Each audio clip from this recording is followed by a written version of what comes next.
మిత్రులారా,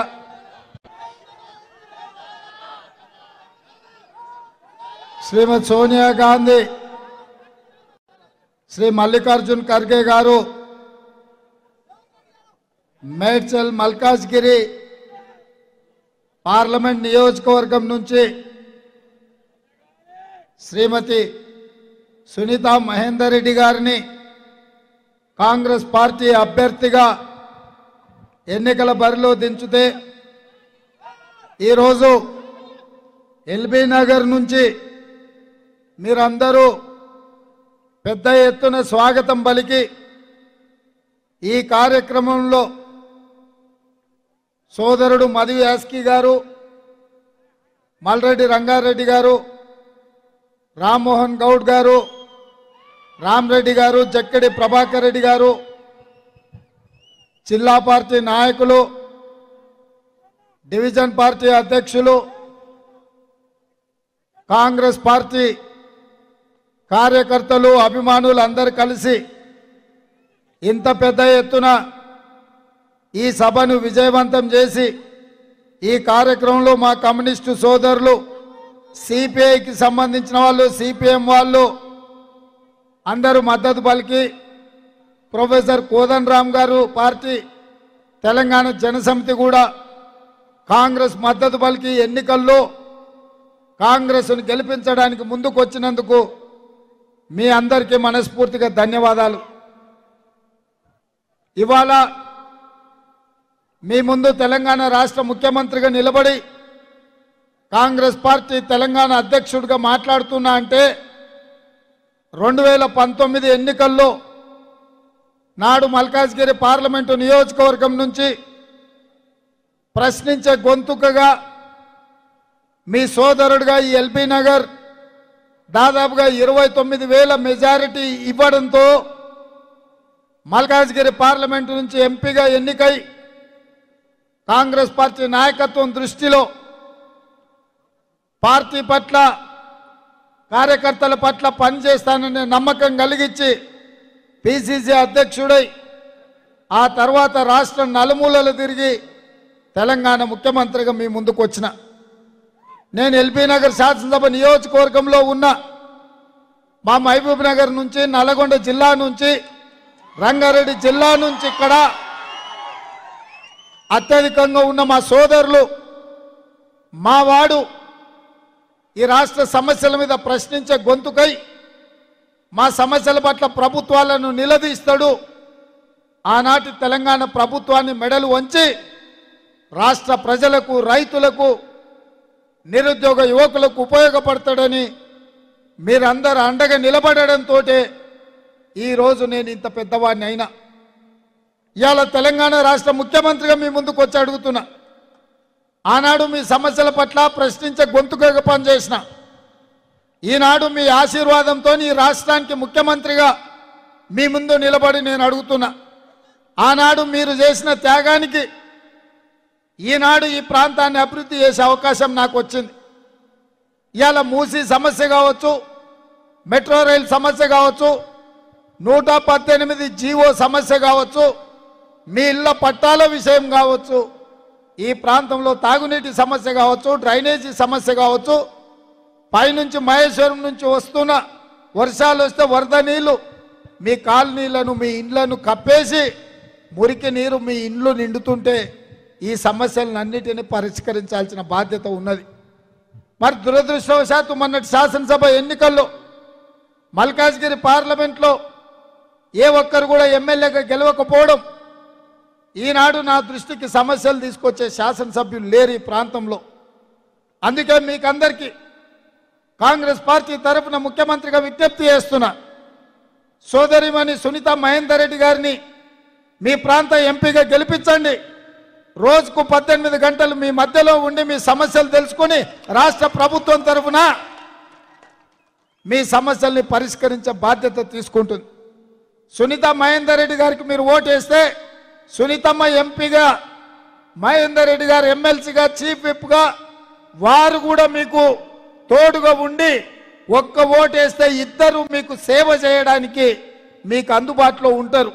మహేందర్ రెడ్డి గారి గురించి నేను చెప్పాల్సిన పని లేదు.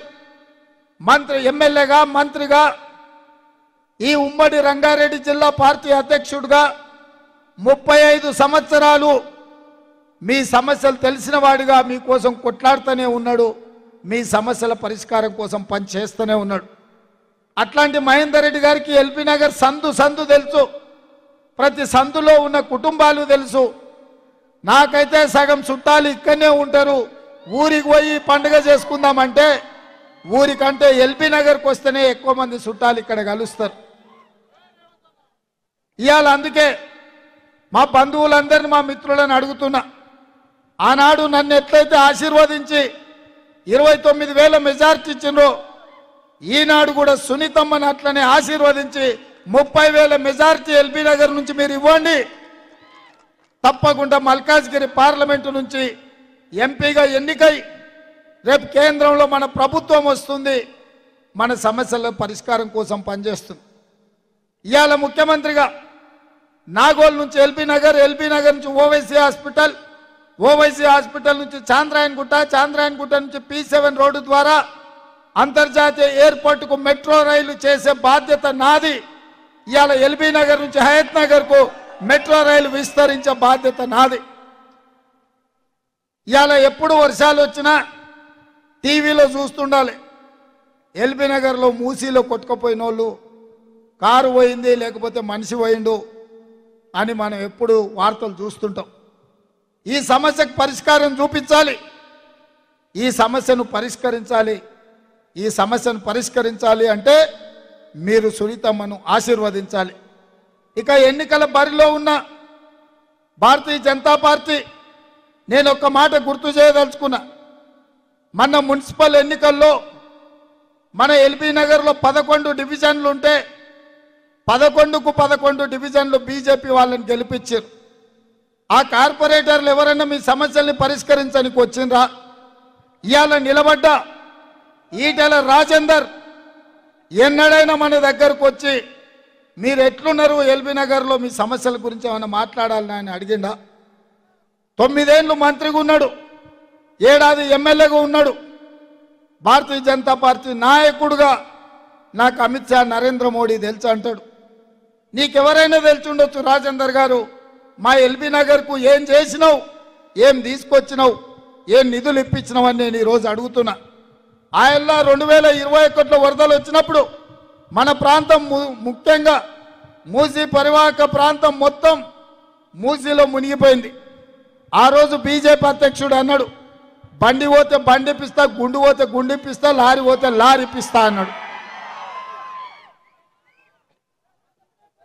మునిగినోళ్లకు ఫ్రిడ్జ్లో మంచాలో టీవీలు పోతే సైకిల్లో ఏమన్నా కొట్టుకపోతే కనీసం అవి కూడా ఇప్పియలే.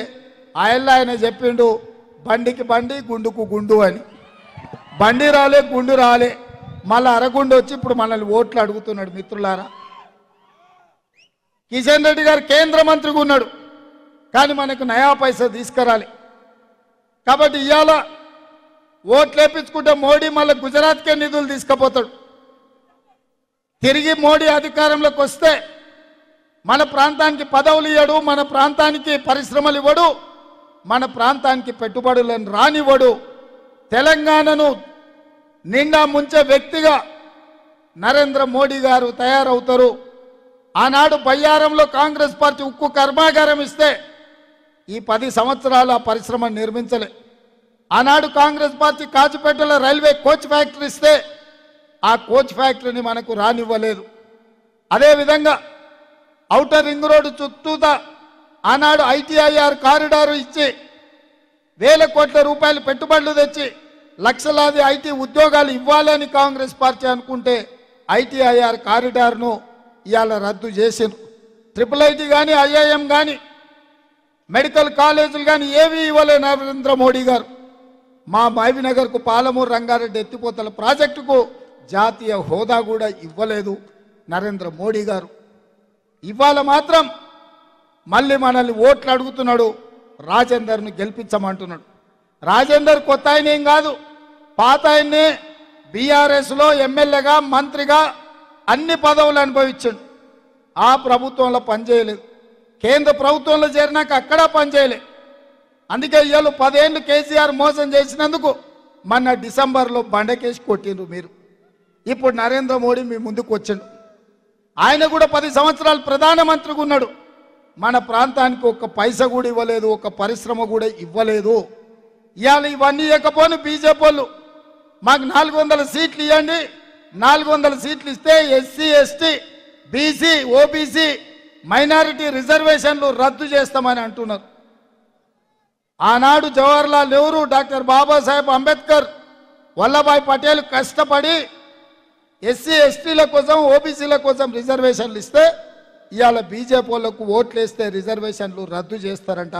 ఒక్కసారి మా ఎస్సీ ఎస్టీ ఓబీసీ సోదరులు ఆలోచన చేయండి. మీ అభివృద్ధి కోసం, మీ అభ్యున్నతి కోసం కాంగ్రెస్ పార్టీ రిజర్వేషన్లను ఇవాళ బీజేపీ వాళ్ళు రద్దు చేస్తామంటున్నారు. రేపు నరేంద్ర మోడీ 30 తారీఖు నాడు వస్తాడంట. మా రిజర్వేషన్లు ఎందుకు రద్దు చేస్తావో జవాబు చెప్పి నువ్వు తెలంగాణకు రావాలి. మా పాలమూరు రంగారెడ్డి ఎత్తిపోతల పథకానికి జాతీయ హోదా ఎందుకు ఇవ్వలేదో జవాబు చెప్పి తెలంగాణకు రాలే. మా బయ్యారం ఉక్కు కర్మాగారం మాకెందుకు ఇవ్వలేదో జవాబు చెప్పి తెలంగాణకు రావాలి. మా రైల్వే కోచ్ ఫ్యాక్టరీ మాకెందుకు ఇవ్వలేదో మా వరంగల్ ప్రజలకు, మా తెలంగాణ బిడ్డలకు జవాబు చెప్పి రావాలి. ఇవాళ ఔటర్ రింగ్ రోడ్డు చుట్టూతా రంగారెడ్డి జిల్లాలో ఐటీఐఆర్ కారిడార్ ఐటీ కంపెనీలను రాకుండా అడ్డం పెట్టినందుకు ఇవాళ మీరు జవాబు చెప్తేనే తెలంగాణకు రావాలి, ఓట్లు అడగాలి. ఆయన తెలంగాణ రాష్ట్ర ఏర్పాటు ప్రక్రియను కూడా పార్లమెంట్లో తప్పు పట్టిండు. తల్లిని చంపిండు, పిల్లను బతికించిందని. మా తెలంగాణ ఏర్పాటునే అవమానించిన నరేంద్ర మోడీ మా తెలంగాణ రాష్ట్ర ప్రజల యొక్క ఓట్లు ఎట్లా అడుగుతామని నేను అడుగుతున్నా. అందుకే ఇవాళ ఈ తెలంగాణ రాష్ట్రం నుంచి బీజేపీని బహిష్కరించాల్సిన అవసరం వచ్చింది. బీజేపీని ఓడగొట్టాల్సిన, బీజేపీని పడగొట్టాల్సిన బాధ్యత తెలంగాణ యువకుల మీద ఉన్నది. వాళ్ళు ఏం అడిగినా అయ్యా మాకు మెట్రో ఎందుకు ఇవ్వలేదంటే జై శ్రీరామ్ అంటారు. అయ్యా మాకు బయ్యారం ఉక్కు కర్మాగారం ఎందుకు ఇవ్వలేదంటే మేము హనుమాన్ జయంతి చేసినాం కదా అంటారు. అయ్యా బీజేపీ ఉట్టకముందు, నరేంద్ర మోడీ ప్రధానమంత్రి కాకముందు మా తండ్రులు తాతలు, వాళ్ళ తండ్రులు తాతలు ముత్తాతలు శ్రీరామనవమి చేసినాము, హనుమాన్ జయంతి చేసినాము, బోనాల పండుగ చేసినాము, బతుకమ్మ పండుగ చేసినాము, మైసమ్మకు ఎల్లమ్మకు పోషమ్మకు కోడి కోసినాం, కళ్ళు కోసినాం. మాకా మీరు వచ్చి చెప్పేది?